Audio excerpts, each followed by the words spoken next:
like your brain is going to explode with sleep deprivation and questions and concerns and anxiety all around parenting. Yes, I do for sure. Hi guys, welcome to the Mindful Mommies podcast. Mindful, full as in F-U-L-L.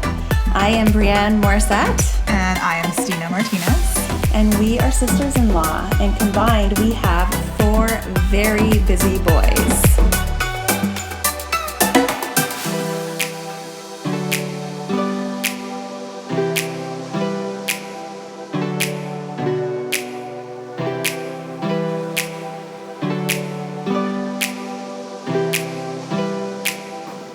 Hi, and welcome to episode number 8 of the Mindful Mommies. I'm Stina. And I'm Bre. And we decided that the title of this episode is Surviving Summer. And getting back on track. So we haven't been on here in a while, and I think we realized that our last podcast we recorded and successfully uploaded was in May with Rockababy Guru. And it's been a crazy May, June, July, August, 3 months. It's been 3 months since we last recorded. And there's been a lot that's happened. There has. There's been some really good reasons for why we've been a little MIA. Not because we don't... and there's one of the 2-year-olds up from a nap. All right, so now we have a little 2-year-old munchkin joining us. And we also have a 3-week-old newborn baby joining us for this podcast. Yeah, so this podcast might be a little different than the usual, but we thought it would be nice to just have a conversation between the two of us and fill everybody in on what's been happening and why we've been so MIA. Yeah, because it hasn't been for lack of wanting to continue with our podcast. We've loved it, and it's been such an exciting and fun experience. And we love the response from all of our friends and family and all the people that follow us. And we just are really appreciative and want everybody to know that it's not because we haven't wanted to be here. We've been busy. Life sort of got away from us, and then we were in survival mode. Yeah, big time. Yeah. So, I think maybe I'll talk a little bit about what happened with us and our family, and then maybe you can talk about your exciting news and what happened with your family as well. So back in May during our last podcast, it was kind of a crazy lead up to the summer. I have these 2 busy toddlers, and so I have a nanny that helps me a couple times a week, and she ended up having to go in for surgery and was not able to be here for, at the time I thought it was going to be 1 week, and then it turned into 3, and it was tough. It was like I think I felt like, oh yeah, I was doing totally fine and everything was good, and I was making it through totally fine without any help, and then my husband had to go away on a trip, and so I had a weekend on my own with the kids after the lead up of my nanny being away, and then I had my youngest birthday to plan leading up before my husband went out of town, and then we did a podcast that week, and I was making it through and everything was great, and I was loving doing the podcasting and life and everything, and I just all of a sudden hit a wall, and the only way I can explain it was just burnout. I completely got burnt out, and I know that I've talked before that I am prone to get anxiety, and my anxiety just kind of ramped up again, and I started to just feel really awful, and I wasn't sleeping well, and just had this unbelievable time I was just feeling so unbelievably depleted out of nowhere all of a sudden. Just no energy, terrible anxiety, stops. I wasn't sleeping well, and your kids were up super early in the morning. Yeah, too. My kids were starting to get up. Well, my youngest was waking at 4:45 day after day after day, and it just caught up with me, and I was typical, you know, I can do it all, I've got this, and feeling like I was doing it all and feeling fine, and then all of a sudden I just crashed. And I literally had to stop everything and just completely simplify my life. And I had to call in family to help, and my nanny, thank God, was back after 3 weeks of being gone, and my husband had to step it up with sleep and help me out in that sense. And it was just a really, really tough time. And to be honest, like I'm feeling like I'm just kind of getting my head above the water again. It's been a few months of just, summer's been tough for us.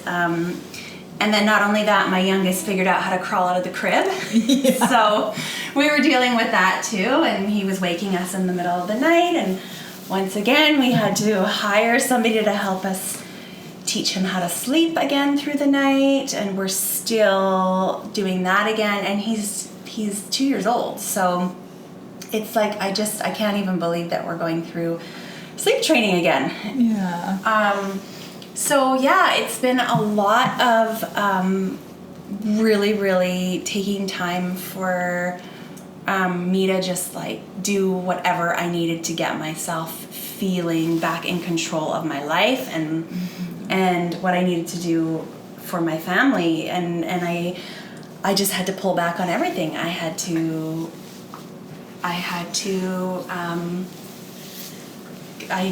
have no commitments. I stopped committing to things. I stopped booking myself for things. I just shut everything off. I started to do whatever I could to take that I knew how to do to provide care for myself, because I know that this is a process. Whenever I have these times of that I go through with anxiety, I have to pull back on everything. So I stop with commitments, I slow everything down, I ask for help, I sleep as much as I can, which is hard because sometimes I can struggle with insomnia during those times. I call on family and friends, I think I already said that. And I start meditating, I get back into all of the things that I know help me get my head above the water, but it takes time. And I've been doing things like meditating, trying to do as much massage as I can because that's really helpful for grounding me. I'm trying to eat as healthy as I can. I see a naturopath to make sure all my hormones are balanced, and exercise. I exercise a ton because that really helps me feel balanced. I talk about it. And I'm trying to think what else I've been doing to get me back on track, but it's just an ongoing process, and it's an ongoing thing that tends to surface for me when I do too much, and it catches up for me. And so that's sort of why I've been MIA and not been around much, and you haven't heard from us. But things are starting to get better, and the boys are sleeping better, and yeah. So we really felt like we were on, I guess, what we called the merry-go-round, which it just really felt like you wake up, you eat, you sleep, you do your routine, you go to bed, and you do it all over again. And it was just the same thing every day. And I have posted this book on Instagram that my friend gave to me, and it's called The Postnatal Depletion Cure by Dr. Oscar Cyrillak. And what was so amazing about it was that when I was reading it, it was so validating as a woman to see that this feeling of depletion and feeling like you're on the merry-go-round, or like it's Groundhog's Day every day, like you're just getting up and you're on repeat. Okay, we get up, we get the kids dressed, we go and do our thing. And I think summer can feel like that too, because there's not much of a routine, totally, and you're just trying to get through the day sometimes. And it's like, get up, okay, what are we gonna do today to keep the kids busy? How are we gonna get them out of the house? And you just get into this routine, the same thing every day, and you just feel like there's not, like, I really was feeling like there's just not much to look forward to, and I just was feeling so depleted.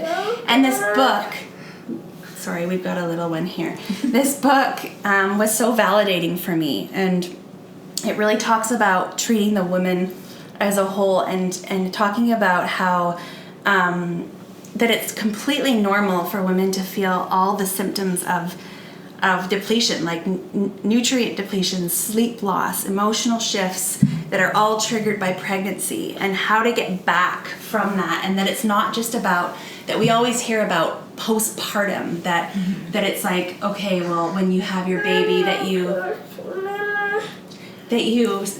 many women suffer from postpartum depression or postpartum anxiety, but they don't talk about how depleting just motherhood in general can be, and how that it can actually take up to 7 years before that was mother's, so surprising to me. Yes, that before a mother's body is back to normal, or until you're feeling like you're balanced again. And anyways, it was just it's a wonderful book for anyone who just needs that validation and needs to is feeling like they need to get themselves back on track, or feeling just those feelings of complete depletion. Like you don't even know where to start. You're just exhausted, and you wake up in the morning and you just feel like you're doing it all over again. So, and yeah, I will put this book in our summary of the podcast. I'll put the link for anyone who wants to check it out, but it's a great book, and once again, it's called The Postnatal Depletion Cure. And yeah, you should definitely check it out if it's something that, you're just going, I just can't get the energy. I just feel like I'm doing the same thing every day. Yeah. Anyways, where I was going with that was that it was kind of neat, because my husband and I, like I said, we felt like we were on the merry-go-round, and it was like Groundhog Day every day, and just trying to get through the day. And then there was a baby on the way, and a baby came, and it was neat, because it was almost kind of like it woke us up a bit. And we had two other nieces born around the same time, and I feel like there was a bit of a shift at that time with us, and I think that newborns and babies can do that, bring this sense of like, happiness, or a change, or something to celebrate and look forward to. And so having a new nephew and two nieces kind of shook things up for us, and it was like, okay, let's get back on track here, and get out of this kind of loop that we're in.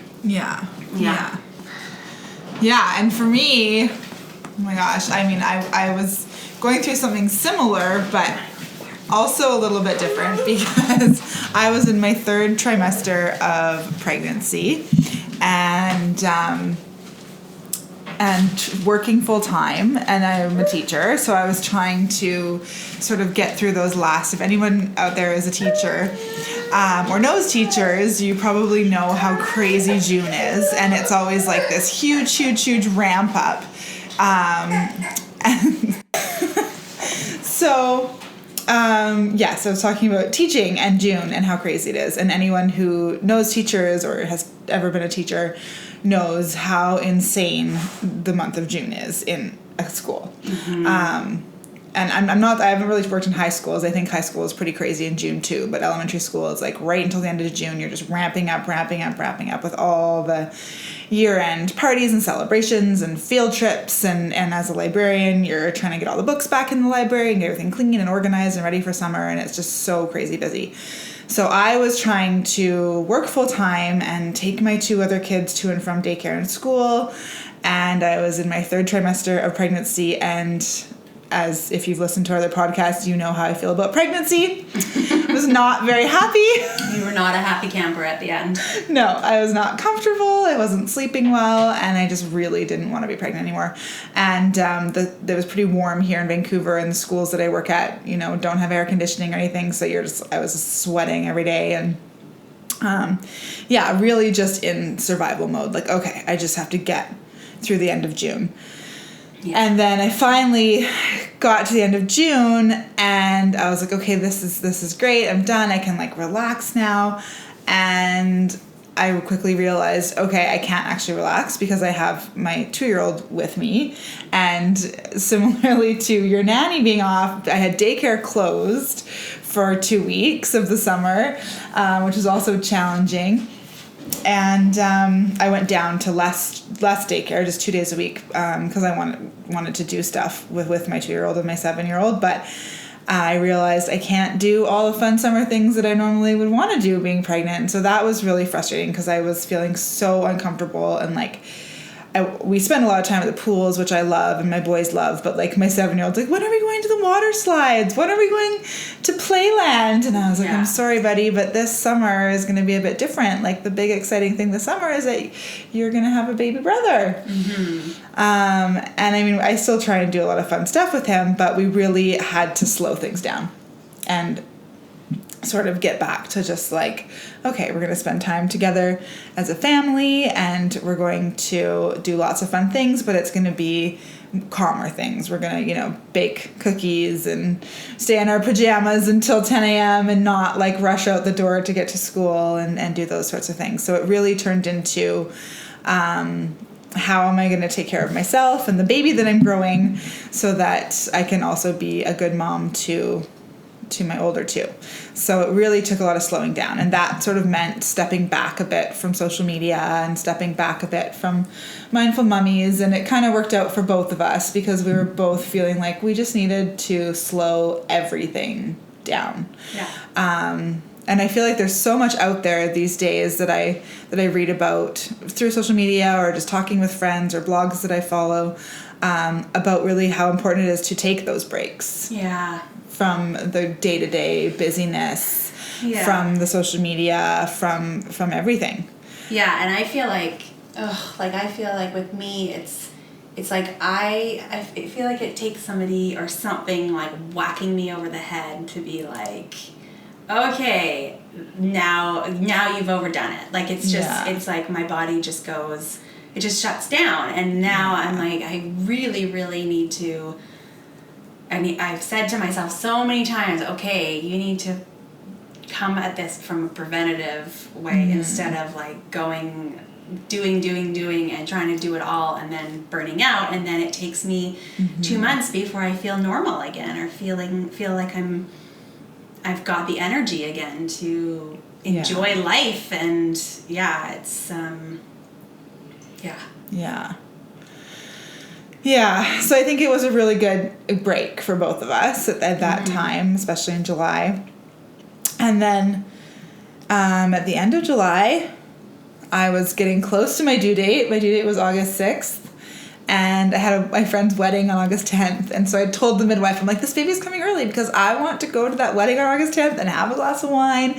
And I want to like not be giant and huge like a whale at the wedding. I would like to, be there, not with my baby, not pregnant. So I really had this in my head, and I was so focused on this baby coming early. And I went in I guess I was at 38 weeks or maybe 37 and 5 days or something. And I was like, okay, let's do a sweep, which is something that midwives and doctors can do to get things going for labor. I was like, let's do a sweep, let's do it. And my midwife was like, okay, well, I know you really wanted the sweep. I know you have the wedding coming. She was like, but we got your blood test back and your iron is super low. And so I was just devastated. I burst into tears and I was like, does that mean I can't have the sweep? That means I'm not going to go into labor early. And I knew my baby was going to be big because he was measuring a little bit big, and my other babies were always good size. So we weren't worried about that. It was full term technically. And she was like, your iron's so low that if you had the baby today, you would be feeling pretty crappy after you gave birth. Yeah. She's like, so I will do it. We told you we'd do it. We'll do it if that's the choice that you make. But, maybe you need to wait and get your iron levels back up. So that was on a Monday. And it was on my brother's birthday, and I had it in my head. I was like, maybe the baby will be born on Stefan's birthday. And at first he was like, I don't want it born on my birthday because then I won't be the center of attention. I don't want to share my birthday. And I'm like, please. be so fun. Oh, yeah. So we decided to not do the sweep, and that was really hard. I was just like, oh, this means I'm going to, like, because I didn't have another midwife appointment for a week. So, like, this means I can't get a sweep for a week, and then I'll be, like, almost 39 weeks, and the bigger I get, the more, like, scared I am that, because I'm always scared that I'm going to have, like, these giant babies that are going to make labor difficult, and both my other babies were 8 pounds and 8 pounds 4 ounces, not super huge, but still big. So I was all worried, and I went home, and I was really sad, and I just felt like, oh, I'm so huge, and right now it's really hot, and I'm, like, sweating and uncomfortable, and trying to do stuff with my kids, but just, like, miserable. Thankfully, you know, I had family, and I had my mom coming and helping us at the pool, and all this sort of stuff, but I was just so uncomfortable and miserable.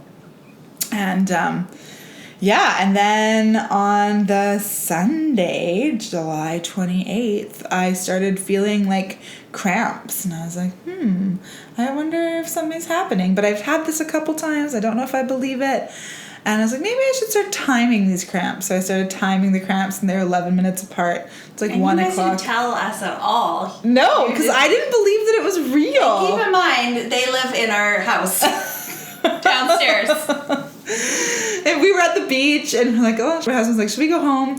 And I was like, I don't know. I know it's okay. Like, let's just keep going. I'll just keep timing it. So I just kept timing it on my phone. I'm like, yeah, 11 minutes. But it was bearable.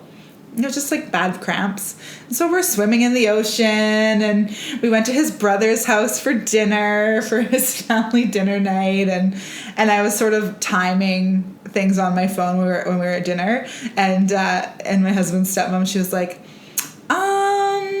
what are you doing on your phone? Are you timing something? And I was like, no. She's like, are you having contractions? I was like, maybe. So we sort of let the cat out of the bag, and everybody in his family knew that I was timing them. But I still didn't believe that it was happening, because I'd never had this, like, pre-labor before. Mm-hmm. I've always had my water break first, and then labor start, and it'd be super intense right away. So I've never had this early labor, slow, gradual adjustment or development of contractions. So I totally thought that it wasn't happening. I was like, no, it's not happening. And there'd been like 2 other nights that week where I thought it was happening, and then it wasn't. So I'm like, no, this is just the same thing, not a big deal. And then we went home, and I was like, I don't know, timing them. They're still like 10 minutes apart, 9 minutes apart, not really getting closer. And then, of course, at like 11 o'clock, I'm like, okay, let's just go to sleep. Like, I'm pretty sure I'm going to go to sleep, and this is going to stop, and nothing's going to happen. Yeah, which is so disappointing. Yes, and it had already happened twice. I'd go fall asleep, and then the contractions had stopped, and so I didn't think it was real. And so we laid down, and then as soon as my husband laid down, I was like, okay, now they're coming stronger. Mm-hmm. And it was 7 minutes, and then 6 minutes, and then 5 minutes. And my husband's like, okay, now do we call the midwife? Okay, now do we call the midwife? Now do we call her? And I was like, I don't know. I'm not sure. They say 5 minutes apart we call. So at 2 a.m., they were 5 minutes apart. I was in the bath. And both your kids are sleeping. Oh, no. The older one, right. Sorry, yeah. The 7-year-old was with his dad. So he was away for the night. But my 2-year-old was asleep in the room and sleeping through it all, and I was in the bath, and I was just like breathing through these contractions, and we called the midwife. She's like, okay, I'll be there soon, and she got there really quick. I think she was there by like 2:15, and then sorry, I totally had a brain fart. Yeah. She got there at 2:15, and things were getting like pretty quickly more intense. And then I asked my husband, like, okay, can you call my mom? I want her to come. And so then my husband called my mom, and she came around 3. Luckily, she had her ringer on, and she woke up. Her and my dad came around 3.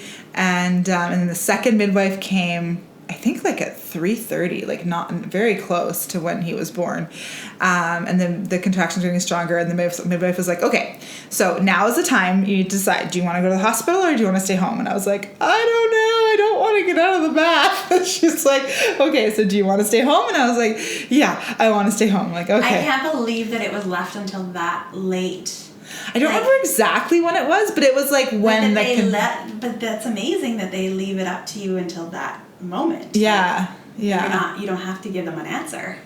Yeah, well, sooner. I think she checked how dilated I was, and she was like, okay, you need to make a decision now. Yeah. I don't remember. It's still all born of together. course. But yeah, it was probably like an hour and a half before he was born where I had to like make the decision. And I decided to stay. And then later on, she was like, okay, do you need to decide now? Are you going to have this baby in the bath? And I was like, oh, because I was still in the bath. And I was like, no, I think I want to get out of the bath. But then, of course, when I went to get out of the bath, things intensified. And then they happened really quickly. And then he was born at 4:07 in the morning. And he was born half in his Amniotic sac, which was really cool. Wow. I've never seen that before. I like actually peeled it off of him. It was really cool. Wow. So that was different and he was 8 pounds even. And yeah, and then everything since then. Tell about how the midwife wasn't there when the baby came out. Oh yeah. That was so funny.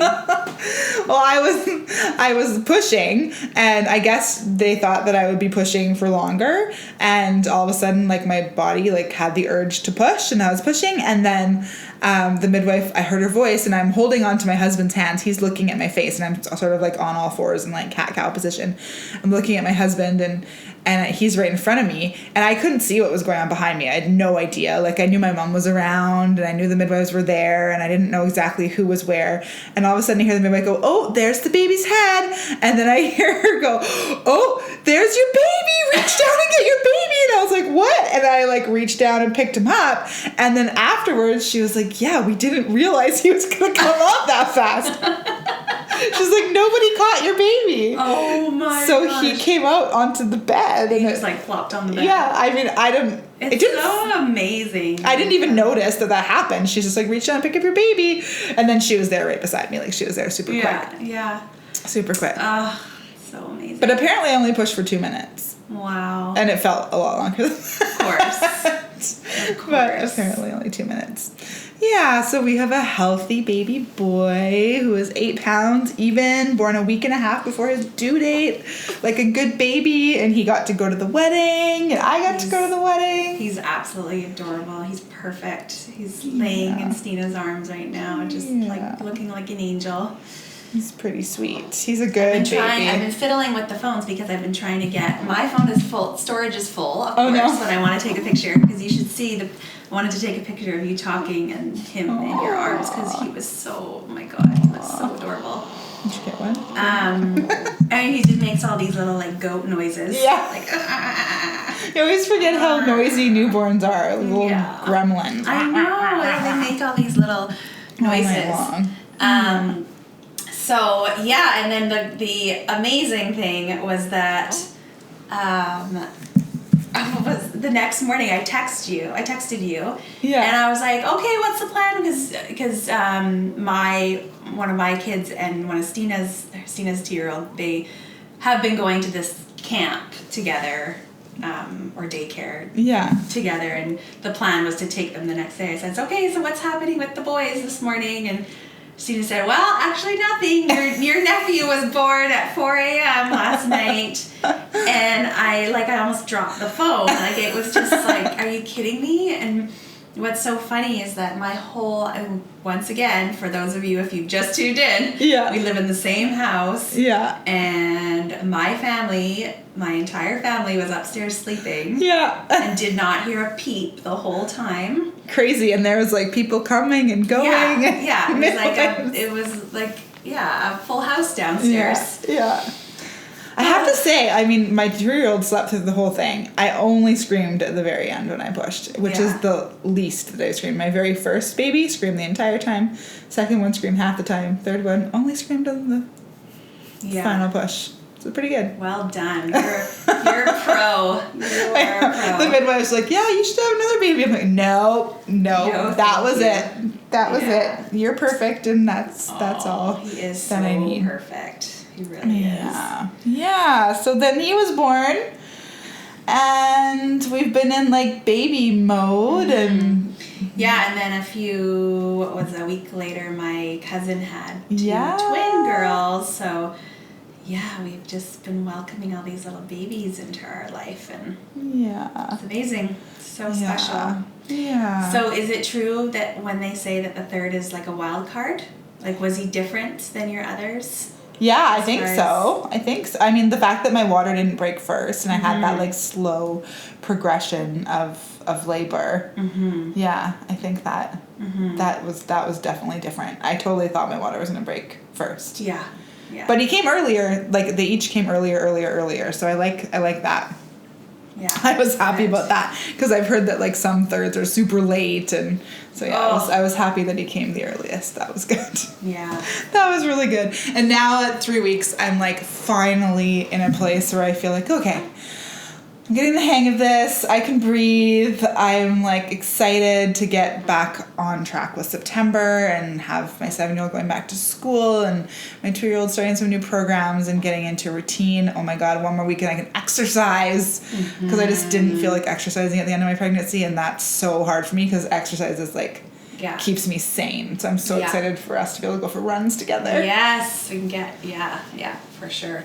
Get back on track with all that. And I know you've been feeling a little bit better too lately. Yeah. So I think back to the title of our podcast, we're sort of calling it Surviving Summer and Getting Back on Track. So, I mean, some of the things that I know have kind of helped me to feel like I'm getting back on track and ready for September. Just like setting goals and when I'm feeling kind of like my life is out of control with sleep and the kids are just like bouncing off the walls and I feel like my house is a mess and everything, the thing that really helps me feel like I'm in control is making a list. And I remember my mom came over and she was like, Kate, we need to make a list. Like, we need to, like, let's sit down and make a list of some things that you can, like, feel like you're in control of. And because I was just sitting there with her and going, like, I just feel like things are so out of control. Like, my kids aren't sleeping and they're waking up at 4:45 and I'm just like walking through the day. Like, I feel like I'm just like a zombie and I'm waking up and I'm not looking forward to the day. I'm just like getting through the day and my anxiety is terrible. So making a list is always huge for me, like short-term goals and then long-term goals and like my specific goals for myself. And one of them was to get back into the podcasting, and because when I feel like I have something for me and something that kind of gets my creative juices flowing, I feel like excited about the day and that I'm not just working all day long trying to get my kids to various things and feeding them and getting them to sleep and like all of that stuff. And so making goals for myself and then making goals for the family and sitting down with my husband and talking about things that are exciting for us or stuff that we can plan together, whether that's like a vacation or planning a home project or something that we can do to just inspire us and get us feeling like alive again. Because like I said, we're feeling like we were on the merry-go-round, or it was just like every day was Groundhog Day. Like, you just wake up and you're like, here we go again.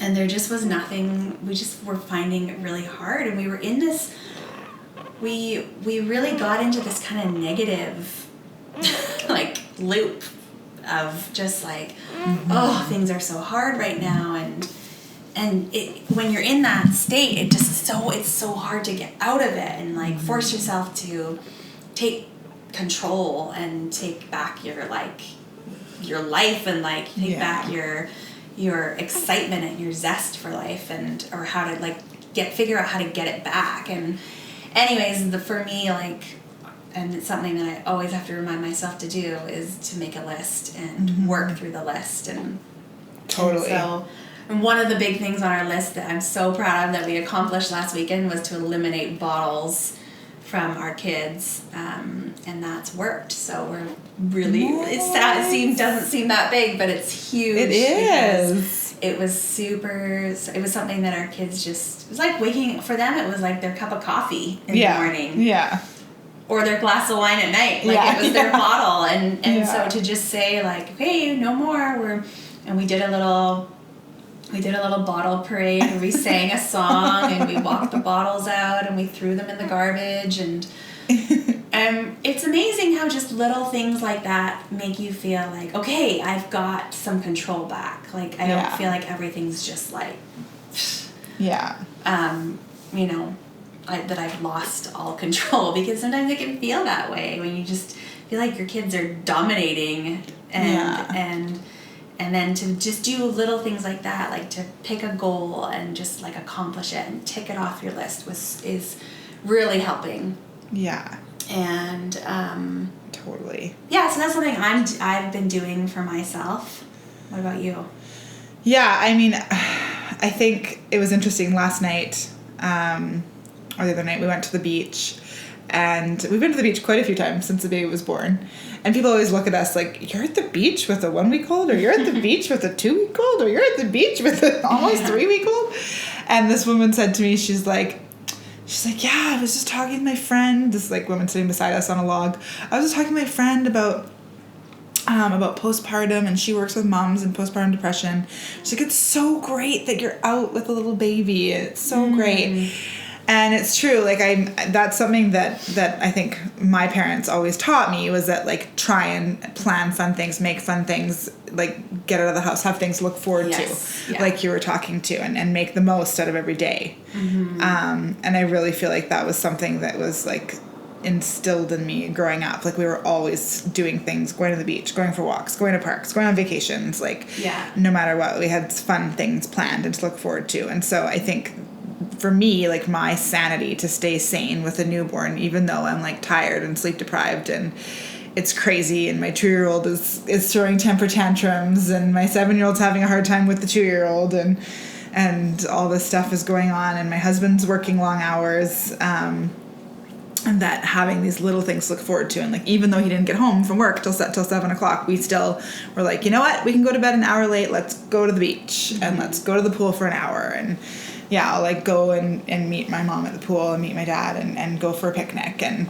I think it's so good to have those things and just to get me out of the house, because there's days when you have a newborn where you're just like a zombie, and you're sitting there with sore nipples and exploding boobs and sore everything and exhaustion, and you're like, oh my god, how am I gonna get this day? And, like, I'm so fortunate to have so much family helping and wanting to come and, like, take the kids and take the 2-year-old and help with the baby, and my mom's been here, like, at my house almost every day helping me with whatever, but it's still so hard, and you feel like that merry-go-round. You feel like, oh, okay, here we go, I'm just gonna get through the day until my husband can get home and until bedtime, and then you fall asleep when the kids go to sleep, and it just goes on and on. But trying to have those, like, little fun moments, whether it's going to the pool or going to the beach or going for a walk.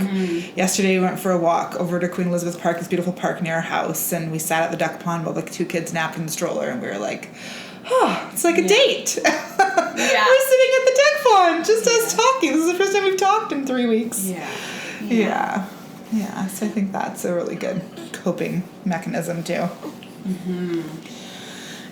So we're feeling better. We're getting back in the swing of things. I've got, I'm still trying to figure out what I'm going to do with my 2-year-old, but my 7-year-old's really excited to go back to school. And you've got preschool. I've got one in preschool and one still around.